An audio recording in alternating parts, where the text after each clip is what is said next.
Hello students, welcome to Tupai tuition. আজকে আমি তোমাদের যৌগিক কোণের ত্রিকোণমিতিক অপেক্ষকের রিঅ্যারেঞ্জমেন্ট অফ সেন্টেন্সেস বা ইভেন্টসের যে অঙ্কগুলো রয়েছে তার সমাধান নিয়ে আলোচনা করব। এখানে দেখো একের দাগের অঙ্কে এই মানটা ইকুয়াল টু 3/2 দেখানোর ধাপগুলি ক্রম অনুসারে সাজাতে হবে। তাহলে দেখো কীভাবে করবে।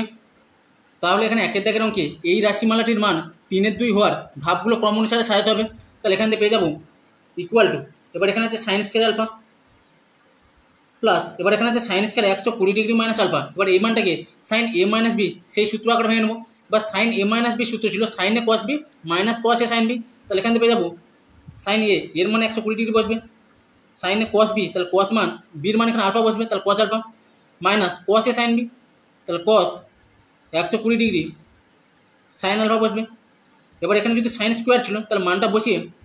তার হোল স্কোয়ার করে দেবো। প্লাস একই রকমভাবে এটাকে সাইন এ প্লাস বি সূত্র আকারে ভাঙবো। তাহলে সাইন এ প্লাস বি সূত্র ছিল সাইন এ কস বি,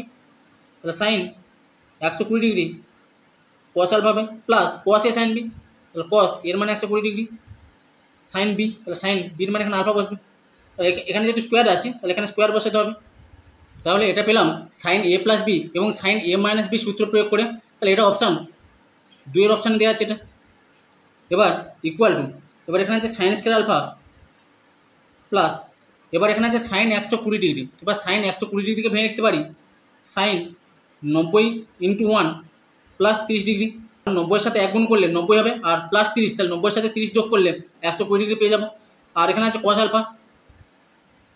মাইনাস একই রকমভাবে কস 120 ডিগ্রিকে লিখতে পারি কস 90 গুণিতক 1 প্লাস 30 ইন্টু এর সাথে আছে সাইন আলফা, এটা পুরোটা হোল স্কয়ার হয়ে যাবে প্লাস, এবার এখানে আছে সাইন 120 ডিগ্রি তাহলে সাইন 120 ডিগ্রিকে লিখতে পারি 90 গুণিতক 1 plus 30 degree into cos alpha plus এখানে আছে কস 120 ডিগ্রি তাহলে কস 120 ডিগ্রি লিখবো 90 গুণিতক 1 plus 30 degree into sine alpha আছে এখানে, তাহলে এর হোল স্কয়ার হয়ে যাবে ইকুয়াল টু, এবার এখানে আছে সাইন স্কয়ার আলফা প্লাস, এবার এখানে আছে সাইন 90 গুণিতক 1 যোগ 30 ডিগ্রি। এবার দেখো এই মানটা কোন পাদে পড়ছে, এবার 90 গুণিতক 1 রয়েছে তার মানে 1 করে আসতে হবে, প্লাস 30 ডিগ্রি তার মানে আরও একবার যেতে হবে। তাহলে দ্বিতীয় পাদে মানটা থাকছে বা দ্বিতীয় পাদে সাইনের মানটা ধনাত্মক আর এখানে সাইন আছে তাহলে মানটা প্লাস হবে। আর 90 গুণিতক 1 মানে বিজোড় সংখ্যা গুণ আছে, বিজোড় সংখ্যা গুণ থাকলে সাইন পাল্টে কস হয়ে যাবে, তাহলে কস 30 ডিগ্রি পেয়ে যাবে এখানে। এখানে আছে কস আলফা মাইনাস, এবার এই মানটা দ্বিতীয় পাদে পড়ছে তাহলে দ্বিতীয় পাদে পড়ার জন্য বা দ্বিতীয় পাদে সাইনের মানটা ধনাত্মক হয়, আর এখানে আছে কস তার মানে মানটা ঋণাত্মক হবে, আর এখানে আছে মাইনাস তাহলে মাইনাসে মাইনাসে প্লাস হয়ে যাবে। আর কস 90 গুণিতক 1 তাহলে বিজোড় সংখ্যা গুণ আছে তাহলে কস পাল্টে সাইন হয়ে যাবে, তাহলে সাইন 30 ডিগ্রি পাবো এখানে ইন্টু সাইন আলফা ছিল এটা বসবে, তার হোল স্কয়ার হয়ে যাবে প্লাস একই রকমভাবে এখানে আছে সাইন 90 গুণিতক 1 প্লাস 30 ডিগ্রি তাহলে এর মানটা পেয়েছিলাম কস 30 ডিগ্রি, তাহলে এর মানটাও একই রকমভাবে কস 30 ডিগ্রি হবে into cos alpha.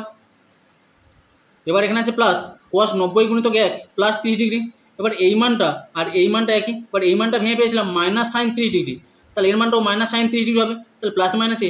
Minus sine 30 degree হবে। আর এখানে আছে সাইন আলফা তো তার হোল স্কয়ার হয়ে যাবে ইকুয়াল টু, তাহলে এখানে আছে সাইন স্কয়ার আলফা প্লাস, এবার কস 30 ডিগ্রি তার মানটা হয় √3/2 ইন্টু কস আলফা প্লাস, এবার সাইন 30 ডিগ্রি তার মানটা হবে 1/2 ইন্টু সাইন আলফা এর হোল স্কয়ার হবে প্লাস, এখানে আছে কস 30 ডিগ্রি তাহলে কস 30 ডিগ্রি মান √3/2 ইন্টু কস আলফা মাইনাস বা সাইন 30 ডিগ্রি তার মানটা হচ্ছে 1/2 আর এখানে আছে সাইন আলফা তার হোল স্কয়ার হবে। এবার এখানে এই মানটা পেলাম সাইন 120 ডিগ্রি এবং কস 120 ডিগ্রির মান প্রয়োগ করে, তাহলে এটা একের অপশানে রয়েছে ইকুয়াল টু, এবার এখানে আছে সাইন স্কয়ার আলফা প্লাস, এবার এখানে সূত্র পড়ে যাচ্ছে a plus B whole square plus A minus B whole square, তাহলে 2 ইন্টু এ স্কয়ার প্লাস বি স্কয়ার সূত্র পড়ে যাচ্ছে, তাহলে 2 ইন্টু এর মান এখানে √3/2 ইন্টু কস আলফা এর মানটা তাস করে হবে 2 ইন্টু এ স্কয়ার প্লাস বি স্কয়ার, তাহলে বির মানে এখানে 1/2 সাইন আলফা, তাহলে 1/2 সাইন আলফা তার স্কোয়ার হয়ে যাবে। তাহলে এই মানটা পেলাম 2 into A square plus B square equal to A plus B whole square plus A minus B whole square, এই সূত্র প্রয়োগ করে, তাহলে এটা 3-এর অপশানে দেওয়া আছে ইকুয়াল টু, এবার এখান থেকে পেয়ে যাবো sine square alpha plus 2 into এবার 8-এর হোল স্কোয়ার করলে তাহলে √3 স্কোয়ার করলে 3 হবে, আর 2 স্কোয়ার করলে 4 পাবো, আর এখানে cos আলফার স্কোয়ার করলে cos স্কোয়ার আলফা হয়ে যাবে, প্লাস একই রকমভাবে 8-এর হোল স্কোয়ার করলে 1 স্কোয়ার করলে 1 আর 2 স্কোয়ার করলে 4, আর এখানে আছে sine square alpha, sine alpha whole square করলে সাইন স্কোয়ার আলফা পেয়ে যাবো, ইকুয়াল টু এবার এখান থেকে পেয়ে যাবো সাইন স্কোয়ার আলফা প্লাস এবার 2-এর সাথে 3/4 cos স্কোয়ার আলফা গুণ করলে 2 2 4 কেটে যাবে, তাহলে উপরে থাকবে 3, তাহলে 3-এর 2 cos স্কোয়ার আলফা হবে, প্লাস এবার 2-এর সাথে 1-এর 4 সাইন স্কোয়ার আলফা গুণ করলে তাহলে 2-এর সাথে 4 কেটে গেলে 2 2 4, তাহলে 1-এর 2 সাইন স্কোয়ার আলফা পাবো, ইকুয়াল টু তাহলে এখান থেকে এই দুটো থেকে সাইন স্কোয়ার আলফা কমন নিতে পারি, তাহলে সাইন স্কোয়ার আলফা কমন নিলে তাহলে এখানে থাকবে 1 প্লাস এখানে থাকবে 1-এর 2 প্লাস এখানে আছে 3-এর 2 cos square alpha, equal to এবার 1-এর সাথে 1-এর 2 যোগ করলে 3-এর 2 পাবো, তাহলে 3-এর 2 এখানে হবে সাইন স্কোয়ার আলফা প্লাস এখানে আছে 3-এর 2 cos square alpha, equal to 3-এর 2 কমন, দুটো থেকে 3-এর 2 কমন নিতে পারি, তাহলে এখানে থাকবে সাইন স্কোয়ার আলফা প্লাস এখানে থাকবে cos square alpha, equal to 3-এর 2 ইন্টু বা sine square alpha plus cos square alpha এর মানটা 1 হবে, এবার 1-এর সাথে 3-এর 2 গুণ করলে 3-এর 2 পাবো, এবার এখানে মানটা 3-এর 2 পাচ্ছি, এখান থেকে sine square alpha plus cos square alpha equal to 1 প্রয়োগ করে, তাহলে এটা 4-এর অপশানে দেওয়া আছে, তাহলে এখানে প্রথম অপশান ছিল 2, তাহলে এটা ছিল 2 নম্বর, তারপরে এটা ছিল 1 নম্বর, আর এটা ছিল 3 নম্বর, আর এটা বেরিয়েছে 4 নম্বর, তাহলে এখানে কারেন্ট অ্যান্সার হবে অপশান বি, অর্থাৎ এটাই সঠিক ক্রম হয়ে যাবে। এরপরে 2-এর দাগে এখানে এই মানটা equal to K sine theta থেকে কে এর মানটা নির্ণয় করার ধাপগুলি ক্রম অনুসারে সাজাতে হবে। এবার এখানে দেওয়া আছে সাইন স্কোয়ার π/8 প্লাস θ/2, এবার এই মানটাকে ধরে নিচ্ছি এ,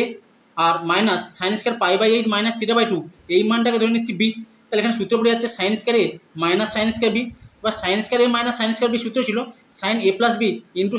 সাইন এ মাইনাস বি, তাহলে এই সূত্র অনুসারে পেয়ে যাবো, বা তাহলে সাইন এ প্লাস বি, তাহলে এর মানে এখানে π/8 প্লাস θ/2 প্লাস বি ছিল, প্লাস বির মানে এখানে π/8 মাইনাস θ/2, তাহলে সাইন এ প্লাস বি হলো ইন্টু সাইন এ মাইনাস বি, তাহলে সাইন এর মানে এখানে π/8 প্লাস θ/2 মাইনাস বি, তাহলে মাইনাস দিয়ে বির মানটা গুণ হয়ে যাবে, তাহলে মাইনাস π/8 হবে, আর মাইনাস মাইনাসে প্লাস θ/2 হয়ে যাবে, এটা পাবো, ইকুয়াল টু ছিল কে সাইন থিটা। এবার এই মানটা পেয়েছি সাইন স্কোয়ার এ মাইনাস সাইন স্কোয়ার বি এই সূত্র প্রয়োগ করে, এবার এটা 4-এর অপশানে দেওয়া আছে, তাহলে এটা 4 নম্বর অপশানে এটা দেওয়া আছে, বা এবার এখান থেকে পেয়ে যাবো সাইন, এবার এখান থেকে প্লাস θ/2 আর মাইনাস θ/2 কেটে যাবে, এবার π/8 আর প্লাস দিয়ে π/8 রয়েছে, তাহলে দুটো π/8 যোগ করলে 2 ইন্টু π/8 বলতে পারি, আর এখানে মাইনাস π/8 আর প্লাস π/8 কেটে যাবে ইন্টু, এবার এখানে আছে সাইন, তাহলে দুটো θ/2 রয়েছে, তাহলে 2 ইন্টু θ/2 লিখতে পারি এখানে, equal to K sine theta, বা এবার এখানে 2 দিয়ে কাটলে 2 4 8, আর এখানে 2 দিয়ে কাটলে 2 2 কেটে যাবে, তাহলে এখানে পেয়ে যাবো sine π/4 into sine theta equal to k into sine theta. এবার এখানে এই মানটা যেটা পেয়েছিলাম সেটা এই দুটো মান যোগ করে পেয়েছিলাম, আবার এই মানটা যেটা পেয়েছিলাম সেটা এই দুটো মান বিয়োগ করে পেয়েছিলাম, তাহলে এটা অপশান 2-এ দেওয়া আছে, এটা 2 নম্বর অপশান হয়ে যাবে। এবার এখান থেকে পেয়ে যাবো, বা এবার সাইন π/4, এবার সাইন π/4 তার মানটা হয় 1/√2, সাইন π/4 মানে সাইন 45 ডিগ্রি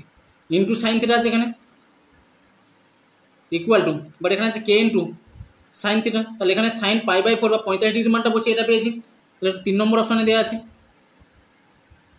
বা এবার উভয় পক্ষে তুলনা করলে তাহলে সাইন থিটার সাথে সাইন থিটা কেটে যাবে, তাহলে ডান দিকে রয়েছে কে আর ডান দিকে থাকবে 1/√2, তাহলে এখান থেকে পেয়ে যাবো কে ইকুয়াল টু 1/√2। এবার এই মানটা পেয়েছি উভয় পক্ষে তুলনা করে, তাহলে এটা 1-এর অপশানে দেওয়া আছে, তাহলে প্রথমে 4 নম্বর, তারপরে হচ্ছে 2 নম্বর, তারপরে 3 নম্বর, তারপরে হচ্ছে 1 নম্বর, তাহলে এখানে কারেন্ট অ্যান্সার হবে অপশান সি।